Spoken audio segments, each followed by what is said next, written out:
আমরা এই সেলফ কিছু কারেকশন, সেলফ কিছু গোল ঠিক না করে আমরা খালি আগের সরকারের মতো ঢালাওভাবে মেগা প্রজেক্ট নিতে চাই না।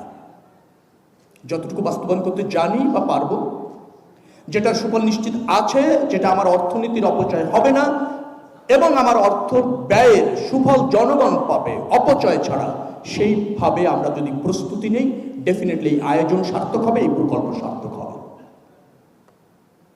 আপনারা যারা আজকে এখানে যুক্ত হয়েছেন তাদেরকে সবাইকে ধন্যবাদ।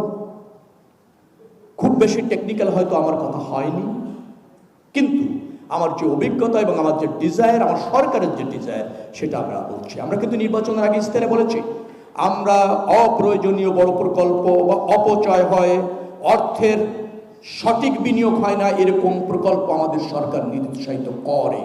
তবে যে প্রকল্পের প্রয়োজন রয়েছে সেটা মেগা হোক, মাঝারি হোক আর ছোট হোক, তা বাস্তবায়নে আমরা কার্পণ্য করতে চাই না, অগ্রাধিকারের ভিত্তিতে করতে চাই। আমার কাছেও মনে হয়েছে এই প্রকল্প একটি অগ্রাধিকার প্রকল্প, কোনো সন্দেহ নেই, কিন্তু এর বাস্তবায়নের ক্ষেত্রে আমাদেরকে আরো বেশি সজাগ সচেষ্ট হয়ে গ্রহণ করে সামনে এগিয়ে নিয়ে যাবো এই প্রকল্পে। সেটাই হচ্ছে আজকের দিনের আমার আহ্বান এবং আমার শপথ।